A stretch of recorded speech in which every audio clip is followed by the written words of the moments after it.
you spend your money, in my view, is more important than how much you spend. You could have a national tuberculosis control program on which you spend a lot of money. You could have cure rates of 50%. You could be spreading it all over the country proudly, but spreading resistance as much as you're spreading successfully treated people. What you want to do is spend your money to ensure that people are cured, that you've got your program really running well, and then keep expanding it as you know that you can handle that. And as I said, you could go through any health budget of any country, whether our own, maybe not Singapore's, but certainly the countries I've worked on.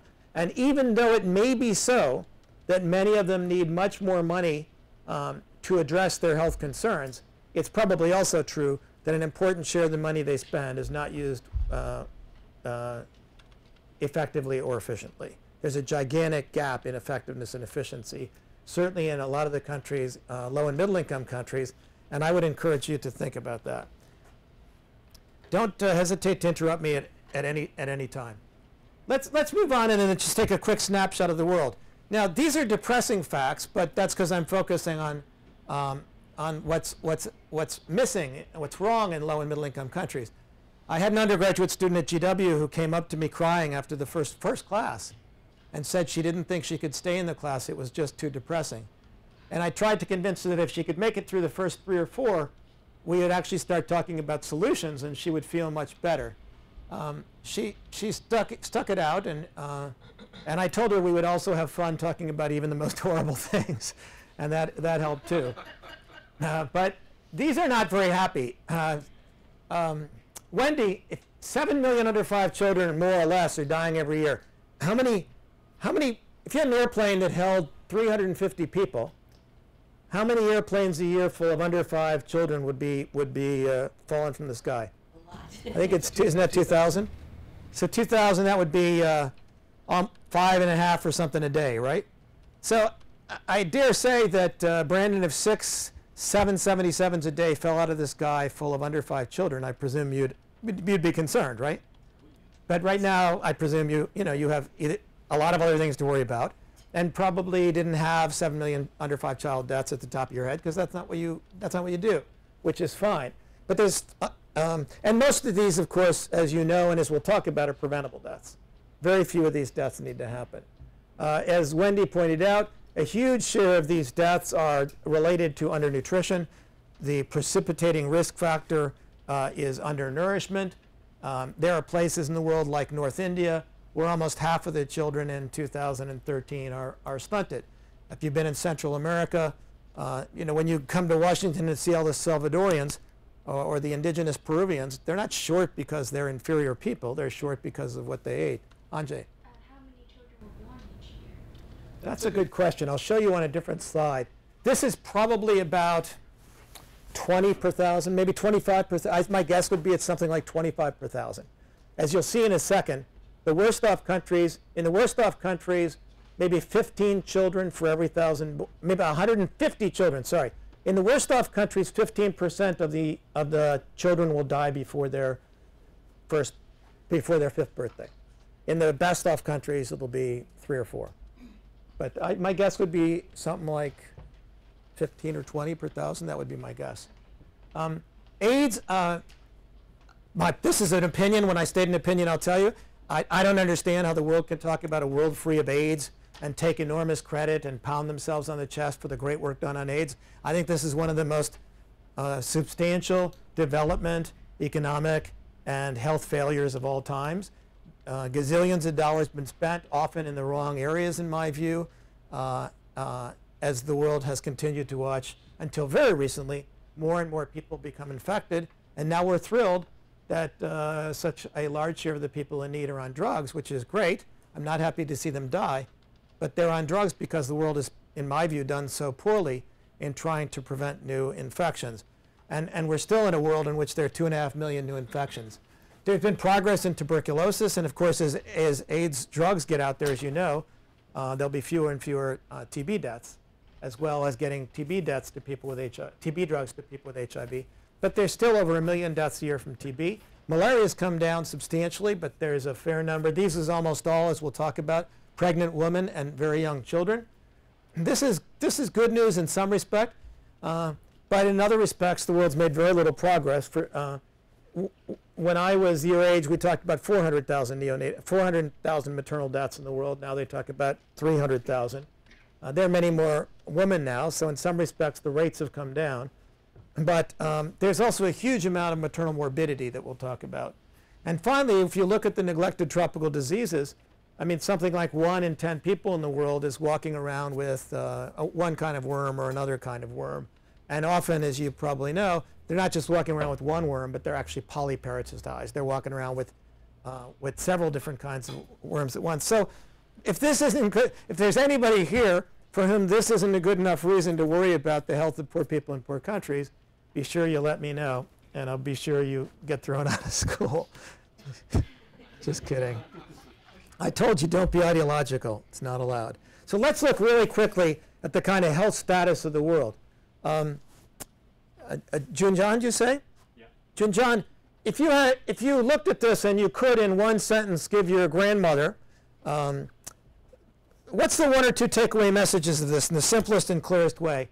What's the 1 or 2 takeaway messages from this? This is life expectancy at birth.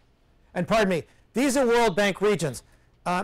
When you work in global health, the data is usually presented in one of 2 ways.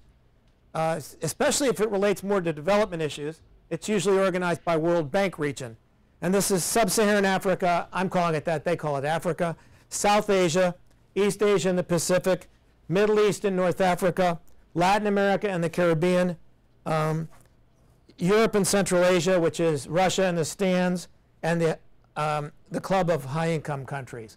So, Junjan, and then the other way would be World Health Organization regions, which are somewhat similar, but for political reasons, Pakistan is in with the Middle East and North Africa, as you'll see in a minute. Junjan, what's the most important 1 or 2 takeaway messages from this slide?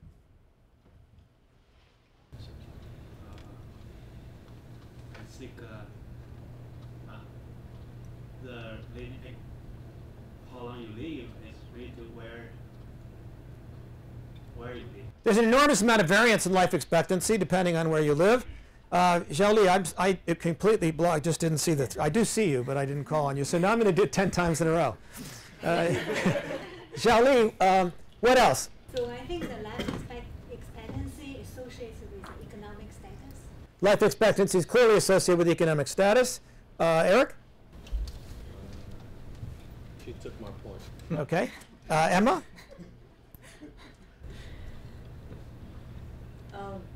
More educated countries associated with lower level. It's actually true, of course, that the countries that have higher levels of educational attainment have higher levels of life expectancy. Grandma, pack, we are moving. Yeah, okay, tell Grandma, I'm happy to live in most regions of the world, but with great respect, I'm not so wild about living in Sub-Saharan Africa or South Asia, where life is clearly more difficult than it is in some other regions. Frank? What I find interesting is that the life expectancy in the US is actually decreasing in recent years. Are there any studies on that? I don't know enough about the US. You'll see in a minute, of course, there were substantial decreases in life expectancy in Sub-Saharan Africa and Russia. As Russia fell apart, the health system fell apart, there was more drinking, et cetera. You'll see in the next slide or 2 substantial changes in that. And Sub-Saharan Africa was blitzed by HIV. To be honest, I don't know enough about the US. It's going down. But we'll talk about some disparities there. Now, here's an interesting slide on changes in life expectancy. Eric, let me come back to you. What are the most important takeaway messages? What's a positive takeaway message from this? We're trending upwards. And every region of the world is trending upwards. Life expectancy. People are living longer. That's good news. Xiaoli, what's another important takeaway message? I think it could be related to like how well we control infectious disease.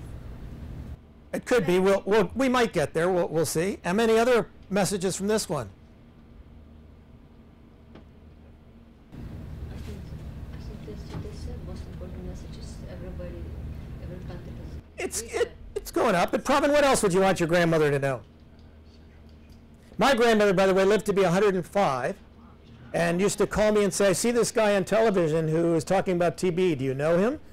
Am I right in understanding the difference between drug-resistant, multi-drug resistant, and extensively drug-resistant TB? At 105, at 100, she was the Jewish Social Service Volunteer of the Year for the city of Chicago. When she won the award, she said, "Don't think just because I'm winning the award that I can't win it again. And don't think just because you've named it for me in perpetuity that I can't win it again." Now you know where I'm coming from. You'll probably definitely want to leave. What's another message, Pravin, for your grandmother? Some reasons show like constant increase, steady, but some have pretty problem. Everybody's getting better, but the rate of improvement isn't the same. And you're still a whole lot worse off until recently, both in trend and in years, if you were in sub-Saharan Africa than you were in other places. Let's look at this in one other way. David, sorry, not this one. It skipped one. I'm sorry. There we go. David, what happened here in East Asia? What do you think happened here in East Asia that's seen the largest increase in life expectancy in the shortest amount of time in human history? What happened? They implemented some policies that improved, the previous standards. They have, but I mean in the simplest possible way. John? Economically, they advanced. The economic miracle, the so-called East Asia economic miracle, right? And all the things that went with it, including strong investment in human capital, etc. This is probably, Frank, this is Russia in the stands. This is the falling apart of the Soviet Union. And this was, in a previous version of this was down to nothing, and it was really largely HIV. So everybody's making progress. The rate of progress over time has changed. And as you would expect, if you develop rapidly and invest wisely, life expectancy can improve a lot. Beth, where would you least like to have a baby? This is nothing personal. That's between you and your family. I don't mess with that. But where would you least like to have a child? If you were a person indigenous to that place, where would you least like to have a baby?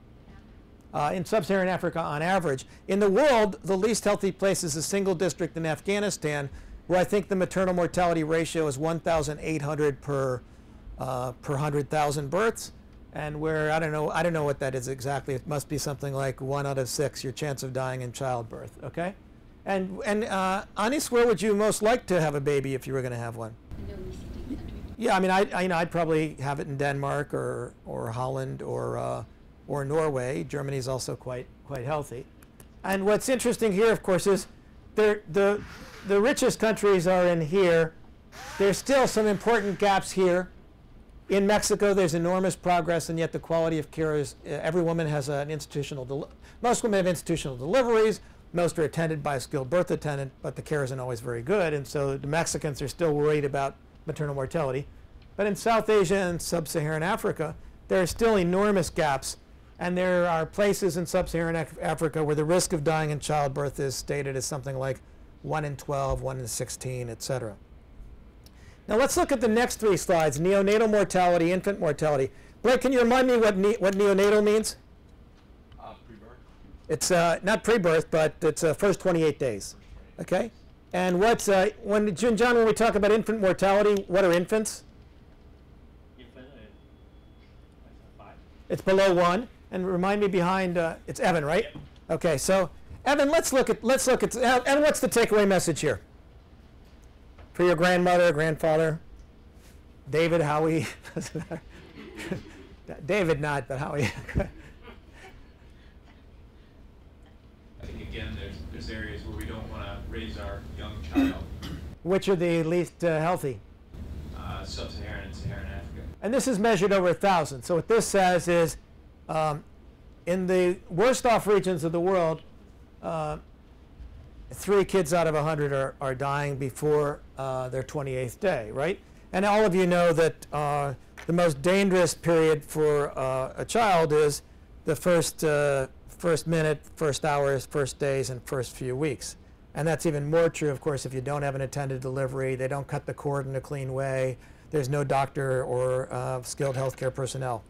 Infant mortality, the story is going to look a lot the same.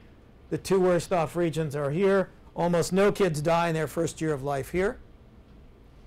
And then under 5 child mortality, again the same. But I want you to omit, if you would, this is a stacked bar, right? Neonatal is the first 28 days. infant is the first year, which includes the first 28 days, right, to here, right? And then under 5 child mortality is here, right? So Amit, right? Amit, if you would, let's go back and let's just look at sub-Saharan Africa, right? Of the 108 under 5s who die, and let's presume this data is good. I actually presume all data is bad. Let's presume this data is good. Of 108 who die, what share die roughly in their first 28 days? Yeah, 35. Okay, what share is that? What share of the 108? 30%. About a third, right? What share die in their between their 29th day and their first year? 69 minus. Right? Divided by 108? Another third, right? So for the poorest, least healthy regions of the world, roughly a third of the kids under 5 will die, who die in their first 28 days. Roughly a third of them who die will die between their 29th day and their first year, and roughly a third. Now, by contrast, let's look at sub-Saharan Africa. Wendy, if you would do this one, okay? Let's look at sub-Saharan Africa. It's 33, right? 33 out of, out of 62, right? So what share die? Half. It's half, okay? And then it's 15 over 60 something. What share die between their 29th day and first year? Another quarter, right? It's another quarter, right? And then a quarter. Now, by contrast, if you're looking, so this, everybody knows this, but it's not always obvious, and for some it seems counterintuitive. The richer the country, the larger the share of under 5 deaths that'll be neonatal, because kids don't die in high-income countries. And if they do die, they die because of congenital anomalies or something terrible that happens, prematurity, or an accident, or cancer. But they don't die of birth asphyxia.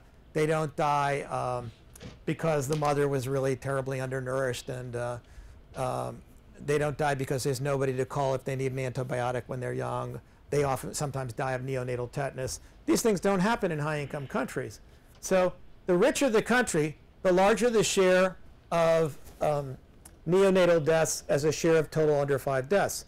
The poorer the country, the more overall deaths you have. But actually neonatal deaths, though gigantic in number, will be a relatively smaller share. The one difference that's really important, if you were the Minister of Health, Belinda, in Malawi, what would be, if you were the Minister of Health in Malawi with a particular concern for the health of your children, what's the one group you'd have to pay attention to in Malawi that in most regions of the world you wouldn't have to worry so much about? In Malawi, if you were the Minister of Health and you were concerned with child health, what group would you have to worry about in Malawi that in other parts of the world you wouldn't have to worry about very much? Everywhere you got to worry about neonatal. Everywhere you got to worry about under 1s. But it's actually largely only in this region, a little bit here, that that 1 to 5s die. These kids are still dying of nutrition-related causes. They're still dying of diarrhea. They're still dying of malaria. They're still dying sometimes of HIV. So in most of the world, if you could stop neonates from dying, you don't have to worry that much. You want to get them immunized and be sure they get, et cetera. But in the 2 poorest regions of the world, and in the poorest especially, you can't let go. You got to worry about kids throughout their formative first 5 years, and the first 2 are the most formative, because they continue to be at risk. Because, as we'll talk about, they continue to be insulted by all these risk factors. This is a great slide. This is old, for which I beg your indulgence. But this is a slide, I think, that best typifies. Adam, using this slide, let's go back. Tell the president of Liberia, if you would, again, with this as your only tool, Madam Minister, let me demonstrate for you graphically what we're going to do in Liberia under your enlightened administration. We're gonna focus on children under the age of 14 and getting them healthy. And how in 20 years will you want this graph to look for Liberia? Same as the high end. Right. Madam President, this is simple. Under your leadership, and my ministerial guidance, we are going to take Liberia, which is now here, where almost half of the total deaths are kids, and we are going to move to the point, Madam President, where almost no children in Liberia die, and where we look much more like Costa Rica than we look like Malawi today.